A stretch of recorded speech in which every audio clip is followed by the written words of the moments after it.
So hey, this is my Rinnai, not sure how you say it, tankless hot water heater on demand. I've had this for about 11 or 12 years now. This is a model R75LS. Since I've had it about 11 or 12 years, I'm running into some issues that over time I've kind of figured out, and hopefully this will help you. If you have one of these, maybe you haven't had any issues yet, you certainly will. Or if you've had some issues, maybe some of my tips here will help you out and get to the bottom of this. It was just running here briefly. I had the dishwasher on, but it's off now. So I'm going to show you a couple things real quick, and I'm not going to go into too many details on how to flush it, but these are my valves down here. You can see I have bypass valves. They're currently in the on position that allows the cold water to come in and the hot water to come out. Simply by shifting these valves to close that, I can then open up the drains right here and right here, and then once those drains are open and I drain all the water out, I can hook up some washing machine hoses and a submersible pump. I can run vinegar water through there. I had this unit about 5 or 6 years before I had my first issue, and basically what I found out at that time was that I needed to flush my system out. So I did that. I got my pump, my pail, my vinegar, my hoses. I ran it through the system for, I don't know, maybe an hour, and I got quite a bit of calcified crud or calcified rocks out of there, and that made a tremendous difference. When I bought this unit for about the first 4 years or so, I had all the hot water I needed, never had an issue. Then all of a sudden, when taking a shower, all of a sudden hot water gone, cold water on, not a pleasant experience. So when that happened, I looked around a little bit and I found on YouTube and some other places how to flush this out. Other people do detailed videos if you want to go there. But for me, the vinegar worked well. There are other products out there you can spend a lot more for. I tried those and it really didn't work any better. So anyway, if you want to check that out, you can go other places and see those videos in more detail. Next up, I'm going to open up the unit. It simply has 4 screws on the outside. I've taken this unit off so many times. There's 1, 2 up there. There's the third, and the fourth is up there somewhere. I've taken off the vanity strips because I've had this thing on and off so many times, and it's in the basement. I really don't care. So I'm going to pause this. I'm going to take the cover off and show you what's going on inside. Okay, I have the cover off now. Most people will tell you to turn the power off on this. I'm not going to dig into this too far today, that I feel like I really need to turn the power off. But anyway, it might be a good idea if you're going to be digging into this to go ahead and turn that power off. But simply what I'm going to do now is get to the fan, show you where the fan is at, because that's an issue that you're likely going to encounter with one of these units. I can simply pull this off, exposing the fan. So here's my fan. I have replaced this fan once for sure, and I do have another spare that I have available in case I need to replace this one as well. But I'm not so sure I really am going to need to replace it as much as maintain it. So I'm going to really kind of quickly show you how to do this. It's very easy. There's 2 screws up here. There's one there. There's one back in there. I'm sure you can see that. And then you have a little clip here. Simply loosen that clip and take that hose off, and this unit will slide right out. So I'm just going to pause here and show you one other thing. Okay, down here is your water filter. You're going to need to turn the water off, shut it down, and then you can easily replace this. Simply, you can use a screwdriver to take that out and replace it. It's got a screen in there. I have replaced it and put a new one in, but quite honestly, the one I had in there really wasn't showing any buildup, so it was probably okay, but since I already had it, I just went ahead and replaced it. So that's your water filter that will filter out any large particles before they enter into your unit here.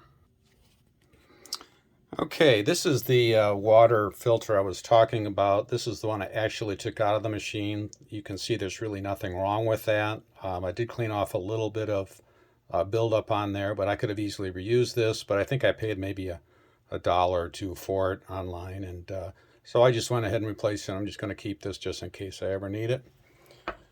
This is the replacement fan that I purchased. As I said, I bought one before and installed it, but this one is really just kind of an insurance policy. In case my fan ever does go out, I have this ready and able to go, and I can install this in a matter of a few minutes and get my unit back up and working properly. So as you can see, it's a pretty simple device. It's basically just a rotary vane aluminum fan. It just spins. Hopefully it spins really well, and very little resistance here. So the air comes in here and spins this, and it's very important that these vanes be clean. And this is what I want to discuss. One of the major troubleshooting issues that you're going to have with this unit sooner or later is that these vanes are going to end up getting dirt, dust, bugs, buildup, whatever you might run across coming into this unit, and you're going to need to clean this off. Oftentimes when you get faults, it's strictly a matter of this fan getting dust, bugs, any kind of buildup on it, and it kind of goes out of round or out of balance, and it starts to vibrate a little bit, and your unit will shut down. You can restart it, but it's just a matter of time before it's going to shut down again. So the one that I cleaned, that I put back in, I simply took it out, brushed it off really well with a paintbrush, and blew it out with a compressor. And I got all the crud off of there and out of there and put it back in my unit, and the unit is running superbly now. So I may never use this fan, not really sure. Hopefully I don't have to, but once again, it's an insurance policy. I bought this online. I think I only paid like about 65 bucks for it, so I thought I got a pretty good deal. Now you can see that this is the bare motor with the rotary vane here. When you do install it, you're going to have to put it inside of this little cage here. So there are a couple screws you have to take off, but it's pretty simple to do that. Once you slide that out, after you disconnect it from that rubber hose there, and those two screws and that unit slides out, you might have to unplug a couple of things, but it will come out, and it's easy to slide right back in. You can see on the unit here, there's really only one plug that you're going to be plugging in, so it's very simple. Okay, now I'm going to go outside because I'm going to show you something else that's critically important to making sure that this unit works as well as it should be working for years to come. Well, I was going to go outside, but I thought I'd show you what I used to flush out this unit.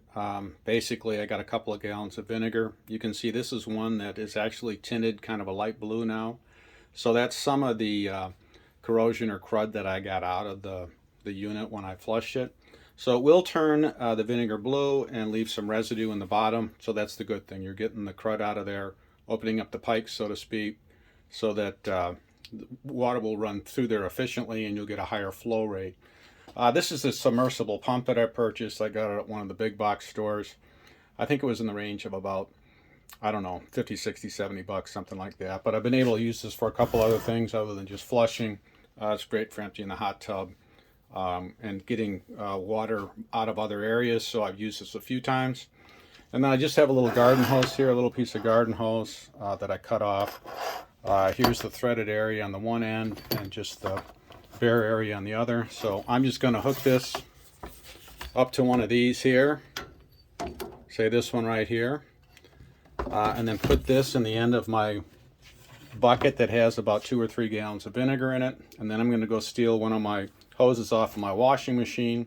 I'm going to hook it up right here to the pump, and then I'm going to hook it up right here to the other valves. So I'll be able to pump water through the machine, in this valve, out of this valve, back into the bucket. Just one big circle of vinegar rushing through here to clean up your unit. Okay, now as promised, I'm going to go outside and show you something I think will be critical to maintaining your unit for years to come. Okay, so I'm outside now. I just wanted to show you the location of my pipe. This is the pipe that is both the intake and the exhaust for the hot water heater. You'll notice what I did on this particular pipe here is I took some fiberglass screening that had lying around a little bit, cut off a piece, got a little lightweight kind of bungee cord here, and wrapped this around my inlet outlet. Now, why did I do this? For the life of me, I can't understand why they don't have filters on these units. The air comes in from the outside, goes into your hot water heater, and then exits out here. Obviously, bugs can get in here. Cottonwood seeds can get in here. A mouse could get in there if they wanted to. Just about anything could enter in here. And what I found is I get a lot of crud and buildup from the exterior of my house. Primarily bugs, moths, bees, just dirt and grime, then enters in through here and gets down into the fan that I showed you earlier. So the number one thing I could tell you if you have one of these heaters is to do this right here. Put some type of screen on the outlet and the inlet. That way any air coming in will be filtered out to some extent. Now you might be able to go finer mesh. I mean, maybe you could put I don't even know if they have nylons anymore, but a nylon might do the same trick with maybe a little finer mesh. But I've been doing this for some time, and with this kind of setup, I haven't had any issues at all. So number one, if you have one of these Rinnai heaters, I would definitely recommend the very first thing you do is put a filter on your pipe here, and that will eliminate 90% of your issues. The second thing I would do is about every 5 years, maybe a little bit more often, flush that unit out with vinegar. That will certainly help as well. Third thing, while you're flushing it out or maybe afterwards, you might just want to take your fan out like I showed you earlier, inspect it. If there's any buildup on there, clean that off and reinstall it. If you do these things, I think you're going to get years and years of use out of this. I'm on my 11th or 12th year of this now. I've had some issues in the past, but I've learned from those mistakes or those issues, and I think I got it pretty much figured out now. So I hope this helps you. If you have one of these hot water heaters, following these instructions will make your life a heck of a lot easier. And your kids won't be yelling at you if all of a sudden the water turns cold in the shower. Take care.